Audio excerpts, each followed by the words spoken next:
ಚಿಂದಿ ಉಡಾಯಿಸೋ ಖಾರ ಬಣ್ಣ ರುಚಿಯನ್ನು ನೀಡುತ್ತದೆ. ಆಚಿ ಮೆಣಸಿನ ಪುಡಿ ಚಿಂದಿ ಉಡಾಯಿಸೋ ಖಾರ ಬಣ್ಣ ರುಚಿ. ಪುನರ್ ಆಗೋಲ್ಲ. ಅದೇನು ನಾಳೆ ಆಗುವಂಥದ್ದಲ್ಲ, ಇನ್ನೊಂದು ವರ್ಷ ಆದ್ರೂ ಆಗ್ಬೋದು. ಅದೇನು ನೀವೇನು ನಾಳೆ ಮಾಡಿ ಹಂಗೆ ಅದಲ್ಲ, ಒಂದು ವರ್ಷ ಆದ್ರೂ ಆಗ್ಬೋದು. ಯಾಕೆಂದ್ರೆ ಸಮಸ್ಯೆ ಇದೆ, ಜಟಿಲವಾಗಿದೆ. ಸರ್ ಹೇಳ್ದಂಗೆ ಎಲ್ಲರನ್ನೂ ವಿಶ್ವಾಸ ತೆಗೆದುಕೊಳ್ಬೇಕು, ಎಲ್ಲರನ್ನೂ ಸಮಾಧಾನ ಮಾಡ್ಬೇಕಂದ್ರೆ ಭಾಳಷ್ಟು ಸಭೆಗಳಾಗಬೇಕು. ಭಾಳಷ್ಟು ಅವರ ಸರ್ಕಾರ ಕೂಡ ಭಾಳಷ್ಟು ಕಾಂಪ್ರಮೈಸ್ ನೇಚರ್ನಲ್ಲಿ ಇರಬೇಕಾಗ್ತದೆ. ಯಾಕಂದ್ರೆ ಇದು ಏಕಾಏಕಿ ಮಾಡೋದು ಅಲ್ವೇ ಅಲ್ಲ. ಯಾಕಂದ್ರೆ 10 ವರ್ಷ ನಂತರ ಅದನ್ನು ಸರ್ಕಾರ ವರದಿ ಒಪ್ಪಿಸಿದೆ. 2 ವರ್ಷ ನಂತರ ನಾವು ತೆಗೆದುಕೊಂಡಿದ್ದೇವೆ. ಮತ್ತು ನಮ್ಗೆ ಇನ್ನೊಂದು ಸ್ವಲ್ಪ ಒಂದು ವರ್ಷ ಚರ್ಚೆ ಆದರೂ ಏನು ಆತಂಕ ಪಡುವಂಥದ್ದು ಏನಿಲ್ಲ, ಅಂಥದ್ದು ಅರ್ಜೆಂಟು ಏನಿಲ್ಲ. ಸೊ ಭಾಳ ಸಾವಧಾನವಾಗಿ ಹೋಗ್ಬೇಕಾಗುತ್ತೆ, ಎಲ್ಲರನ್ನು ವಿಶ್ವಾಸ ತೆಗೆದುಕೊಳ್ಬೇಕಾಗುತ್ತೆ. ಮತ್ತು ಎಲ್ಲರ ಒಮ್ಮತದಿಂದ ಎಲ್ಲರ ಸಹಕಾರದಿಂದ ಜಾರಿ ಮಾಡಲಿಕ್ಕೆ ಪ್ರಯತ್ನ ಮಾಡ್ತಾರೆ. ಕರೆಕ್ಟ್. ಅಂಕಿ ಸಂಖ್ಯೆ ಅಂದ್ರೆ ಅದೇ ಅವ್ರಿಗೆ ಸಮಾಜ ವೈಸು ಅಲ್ಲ. ಅವ್ರೊಂದು ಹೇಳಿದ್ರೆ ನಮ್ಮ ಅಂಕಿ ಅಂಶ ಮಾಡೋರು ಬೇರೆ ರೀತಿ ಆಗ್ತಾರೆ. ಈಗ ಅವರಾಗೆ ಬರ್ಸಿದಾರೆ, ನಾವೇನ್ ಮಾಡೋದು ಇವ್ರು ಆಗ್ತಾರೆ. ಈಗ ನೀವು ಈ ಸಮಾಜದನ್ನ ಬೇರೆ ಯಾಕೆ ಮಾಡಿದ್ರ ಅಂತ ಬಂದ್ರೆ ಅವ್ರಿಗೆ ನಾವು ಬರ್ಸಿದ್ವಿ, ನಮ್ಗೇನೋ ಅದರಿಂದ ಲಾಭ ಇದೆ, ಸರ್ಕಾರದ್ದು ನೌಕರಿ ಸಿಗುತ್ತಾ. ಈಗ ಅವ್ರು ಬರೀ ನಾವೇನ್ ಮಾಡೋ ನಾವು ಬರ್ದಿದ್ವಿ, ಅವ್ರು ಸಹಿ ಮಾಡಿದ್ದಾರೆ ನಮ್ಮ ಇದಕ್ಕೆ ಅಂತ ಅವ್ರ ವಾದ. ಸೊ ನೀವು ಹೇಳ್ದಂಗೆ ಯಾರು ಅಲ್ಲಿ ಸಹಿ ಮಾಡಿದ್ದಾರೆ ಅವರೇ ಈಗ ವಿರೋಧ ಮಾಡ್ಲಿಕ್ಕೆ ಶುರು ಮಾಡಿದ್ದಾರೆ.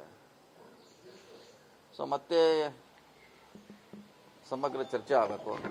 ಸೊ ಎಲ್ಲರ ಅಭಿಪ್ರಾಯ ತಗೊಂಡು ಜಾರಿ ಮಾಡಲಿಕ್ಕೆ ಸರ್ಕಾರ ಪ್ರಯತ್ನ ಮಾಡೋದ್ರಾಗ ಏನು ಅರ್ಜೆಂಟ್ ಏನಿಲ್ಲ. ಪುನರ್ ಆಗೋಲ್ಲ.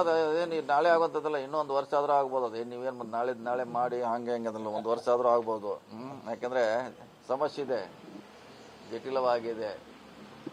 ಸರ್ ಹೇಳ್ದಂಗೆ ಎಲ್ಲರನ್ನೂ ವಿಶ್ವಾಸ ತೆಗೆದುಕೊಳ್ಬೇಕು, ಎಲ್ಲರನ್ನೂ ಸಮಾಧಾನ ಮಾಡ್ಬೇಕಂದ್ರೆ ಭಾಳಷ್ಟು ಸಭೆಗಳಾಗಬೇಕು. ಭಾಳಷ್ಟು ಅವರ ಸರ್ಕಾರ ಕೂಡ ಭಾಳಷ್ಟು ಕಾಂಪ್ರಮೈಸ್ ನೇಚರ್ನಲ್ಲಿ ಇರಬೇಕಾಗ್ತದೆ. ಯಾಕಂದ್ರೆ ಇದು ಏಕಾಏಕಿ ಮಾಡೋದು ಅಲ್ವೇ ಅಲ್ಲ. ಯಾಕಂದ್ರೆ 10 ವರ್ಷ ನಂತರ ಅದನ್ನು ಸರ್ಕಾರ ವರದಿ ಒಪ್ಪಿಸಿದೆ. 2 ವರ್ಷ ನಂತರ ನಾವು ತೆಗೆದುಕೊಂಡಿದ್ದೇವೆ. ಮತ್ತು ನಮ್ಗೆ ಇನ್ನೊಂದು ಸ್ವಲ್ಪ ಒಂದು ವರ್ಷ ಚರ್ಚೆ ಆದರೂ ಏನು ಆತಂಕ ಪಡುವಂಥದ್ದು ಏನಿಲ್ಲ, ಅಂಥದ್ದು ಅರ್ಜೆಂಟು ಏನಿಲ್ಲ. ಸೊ ಭಾಳ ಸಾವಧಾನವಾಗಿ ಹೋಗ್ಬೇಕಾಗುತ್ತೆ, ಎಲ್ಲರನ್ನು ವಿಶ್ವಾಸ ತೆಗೆದುಕೊಳ್ಬೇಕಾಗುತ್ತೆ. ಮತ್ತು ಎಲ್ಲರ ಒಮ್ಮತದಿಂದ ಎಲ್ಲರ ಸಹಕಾರದಿಂದ ಜಾರಿ ಮಾಡಲಿಕ್ಕೆ ಪ್ರಯತ್ನ ಮಾಡ್ತಾರೆ. ಕರೆಕ್ಟ್. ಅಂಕಿ ಸಂಖ್ಯೆ ಅಂದ್ರೆ ಅದೇ ಅವ್ರಿಗೆ ಸಮಾಜ ವೈಸು ಅಲ್ಲ. ಅವ್ರೊಂದು ಹೇಳಿದ್ರೆ ನಮ್ಮ ಅಂಕಿ ಅಂಶ ಮಾಡೋರು ಬೇರೆ ರೀತಿ ಆಗ್ತಾರೆ. ಈಗ ಅವರಾಗೆ ಬರ್ಸಿದಾರೆ, ನಾವೇನ್ ಮಾಡೋದು ಇವ್ರು ಆಗ್ತಾರೆ. ಈಗ ನೀವು ಈ ಸಮಾಜದನ್ನ ಬೇರೆ ಯಾಕೆ ಮಾಡಿದ್ರ ಅಂತ ಬಂದ್ರೆ ಅವ್ರಿಗೆ ನಾವು ಬರ್ಸಿದ್ವಿ, ನಮ್ಗೇನೋ ಅದರಿಂದ ಲಾಭ ಇದೆ, ಸರ್ಕಾರದ್ದು ನೌಕರಿ ಸಿಗುತ್ತಾ. ಈಗ ಅವ್ರು ಬರೀ ನಾವೇನ್ ಮಾಡೋ ನಾವು ಬರ್ದಿದ್ವಿ, ಅವ್ರು ಸಹಿ ಮಾಡಿದ್ದಾರೆ ನಮ್ಮ ಇದಕ್ಕೆ ಅಂತ ಅವ್ರ ವಾದ. ಸೊ ನೀವು ಹೇಳ್ದಂಗೆ ಯಾರು ಅಲ್ಲಿ ಸಹಿ ಮಾಡಿದ್ದಾರೆ ಅವರೇ ಈಗ ವಿರೋಧ ಮಾಡ್ಲಿಕ್ಕೆ ಶುರು ಮಾಡಿದ್ದಾರೆ. ಸೊ ಮತ್ತೆ ಸಮಗ್ರ ಚರ್ಚೆ ಆಗಬೇಕು.